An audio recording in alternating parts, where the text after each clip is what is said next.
And the Niners roll over Pittsburgh 30-7. And per David Lombardi, a friend of the program from The Athletic, Brock Purdy is now the first quarterback in NFL history to win his first 6 regular season games and throw at least 2 touchdowns in each of those games. He's also the first quarterback in history to have a 95 or better quarterback rating in his first 6 regular season starts. Now, I'm not big on quarterback rating, but the fact is he's coming in and he's winning games, and there doesn't look to be a drop-off at all. Brock Purdy concerns?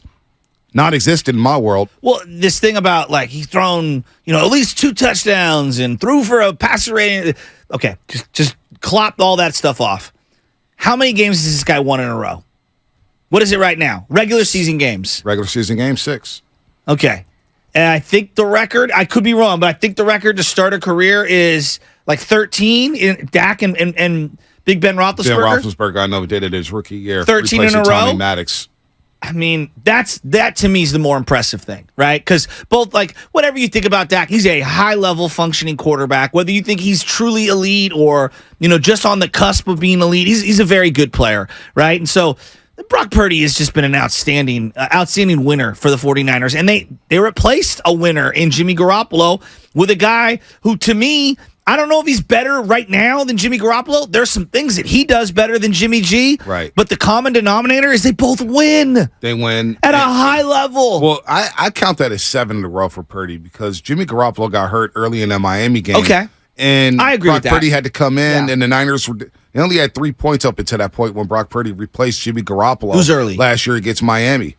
And they ended up scoring 30 the rest of the way. Now, 7 came on I believe, a touchdown by the defense late in the game. Maybe it was Dre Greenlaw there at the end of the Miami game. But for 7 straight regular season games, Brock Purdy has helped the 49ers win here. So I don't have much to nitpick.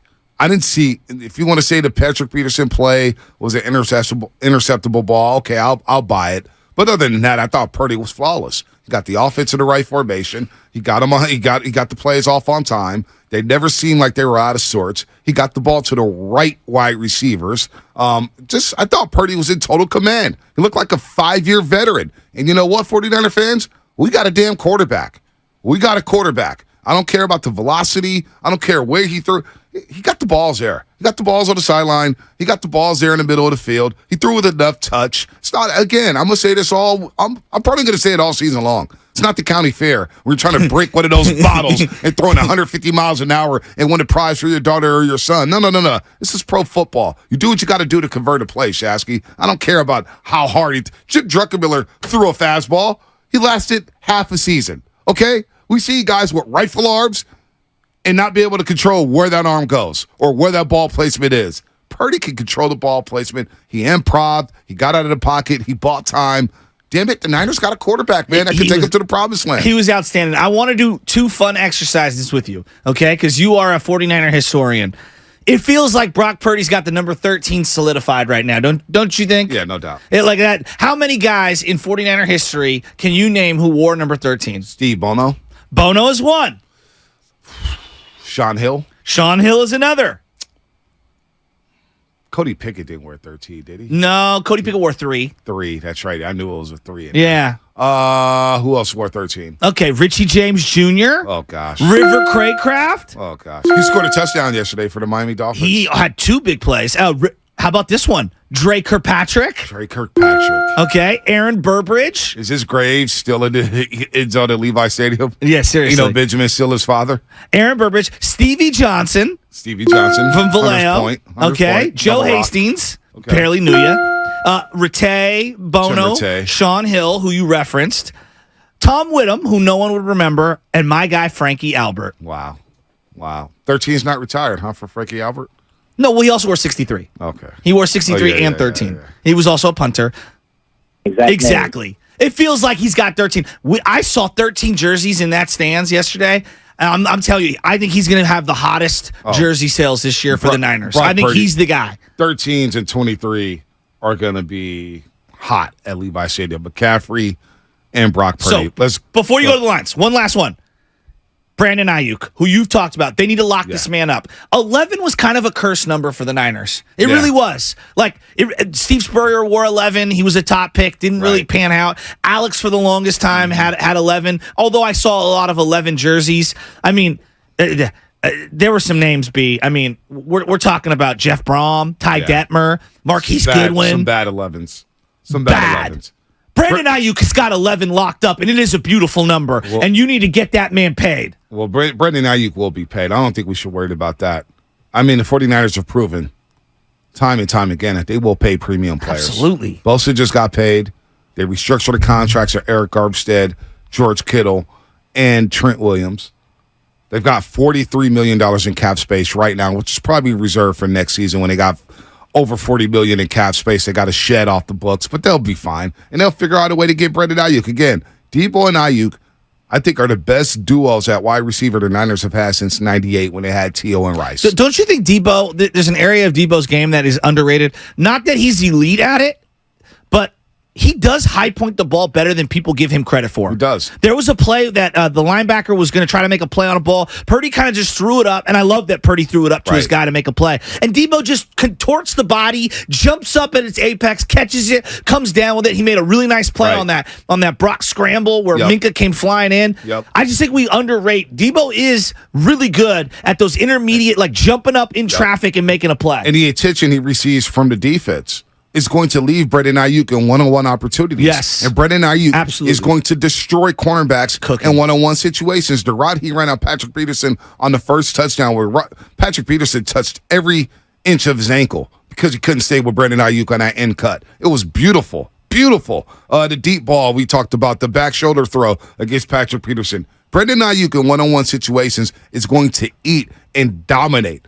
But part of that is because you have a Deebo Samuel and you have a George Kittle who garners attention from the defense. Wait till it opens up for George Kittle. Wait till the Deebo Samuel game. This is going to be every single week. Going to be like, oh, wow, look at this guy. Oh, wait, this guy. So, like, the L.A. Rams are going to watch the tape and they're going to say, boy, Brandon Ayuk has come along here. Boy, they still got Christian McCaffrey. What did we do? And I think a lot of defensive coordinators this season, when they look at the 49ers offense, they're going to say, how do we slow this down? Well, what do we take away? One thing that they need to do, and again, this is a small thing, okay? I don't want to make it this huge thing, but they do need to send help McKivitz's way from time to time. No doubt. If Aaron Donald's going to line up against him. Because yesterday with T.J. Watt, they let him go one-on-one, and I'm sure the score factored into that. And T.J. Watt being an outstanding player. Like, that to me, it's more T.J. is so good, not that Colton McKivitz is some garbage player. But it's something we monitor throughout the season. That's my point. And I want to see what they do because they've done a really good job mitigating Aaron Donald's impact. What are they going to do this week against him? Let's go to Jeff at Concord because he has a question about the right guard situation. Jeff, what's happening, my man? You're on the roast. How y'all doing? I want to start off by saying Brock Purdy's my quarterback. I don't care what the haters got to say. He's been my quarterback. And then, I just want to know what you guys feel about that right guard situation because I know Shafty said a little bit something, but 49er fans were spoiled. So just let me know what y'all feel about that. Are you talking about right guard or right tackle? You talking about Spencer Burford? I'm sorry, the right tackle. Yeah. Right tackle. Oh, Colton McKivitz. Yeah, that's the one area of concern we had all offseason, Jeff, is Colton McKivitz. You know that Colton McKivitz is going to struggle at times against premier elite pass rushers. Now, how many of them are on the schedule? How many blitzers are going to come his way? He's got to get better here, but I trust in Shanahan and Chris Forster to figure the situation out. McGlinchey went down over the past few years. Joe Staley went down the past few years. They have experience of playing without Trent Williams. Now, does it look pretty when those guys are out? No. Of course not. Those are all pros, and McGlinchey's a solid player, I guess, but did you see it yesterday? The Bronco Raider game? Yeah. Good luck tonight. They paid him a lot of money for what? When Sean Payton, everyone's like, he's a genius. Why would you pay Mike McGlinchey $50 million? Don't know. But the line does that crack come into play? Facts. The I've been all line, over the Sean Payton thing. Listen. I'm sorry. The offensive line, and McKivitz, they'll figure this out. They ran the ball well for the most part. Purdy had time. Now T.J. Watt's just a different beast. He's going to make a play from here to there. You don't let him kill you. He didn't kill the Niners yesterday, so. But there is something to be said. It's something that we got to monitor for sure. Well, and I would say, okay, Nick Bosa's so good. Did you notice what they did to him yesterday? They double and triple teamed him the whole game. Yep. Which you would say, Joe, that opened things up for other people. Absolutely it did. And you know what the Pittsburgh Steelers were saying? We're going to let anyone beat us but him. And there are certain matchups. I would put T.J. Watt into that category.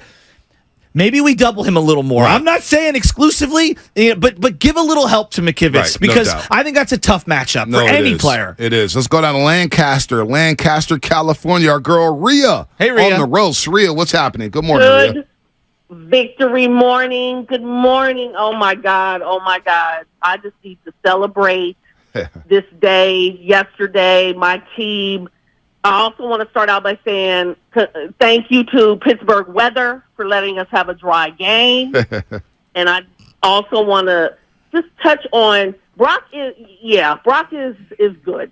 When he fumbled that ball and then went behind his back and grabbed it to keep it, I was like, oh, my God, this man is he's it. He's it for us. He's in the moment. Hustler. Rhea, he feels Oh, my like he's God. totally locked in the moment, doesn't he? Dude, I couldn't believe he held on to it, with the arm and everything. I was all scared. I was like, this man is a stud. He's a No stud. doubt. He's not going to let us lose any games. He's gonna fight till the end. I love him. Yep. I love him. Also, I wanted to say, my goodness, Brandon Ayuk. I love Brandon Ayuk the moment he hurdled over somebody and got into the end zone with the touchdown. I've been a fan of. Oh, yeah, that Philadelphia game back on Sunday Night Football, 2020. Oh, my God. I've been in love with him that long. And I'm like, I knew he was going to get better. I just had that feeling. And I'm so happy. And if we let him get away, I'm going to be so destroyed. Rhea, the 49ers in this regime, they don't let the good ones get away. No. They don't. So I don't think you have to worry. Go buy a Brendan Ayuk jersey and wear it with pride. He's going to be a 49er for the foreseeable future.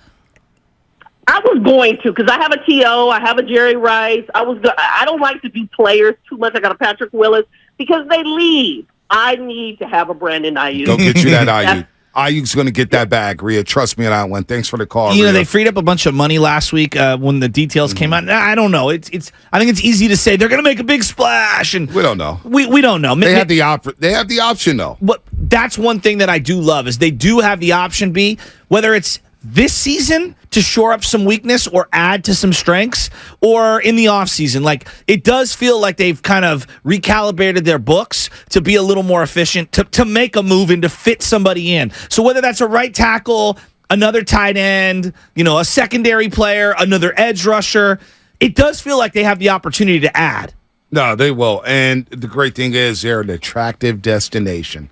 You don't think there's other players around the league looking at this team said, boy, 49ers mean business. They're top heavy. Yeah. There's talent all across the board. The number one mission for this team is to win the Super Bowl. Yes. We're going to have fun on the journey, but don't get it mistaken. This was a business-like win. This was a win to tell the NFL, we're not going anywhere. We're still one of the powers in the NFC. Mm-hmm. Dallas can have their 40-0 shutout against the Giants. We'll see the Giants in a couple weeks. The Eagles could go up there lackluster and nearly blow a lead against the Patriots. We're monitoring everything in the NFC, but right now, 1-0 with the business-like approach to Pittsburgh, snuffing them out in their home stadium to start the season off. If Fred Warner, kid, I'm watching it on the loop here. I can't get enough. For Fred Warner, following the hole, bam!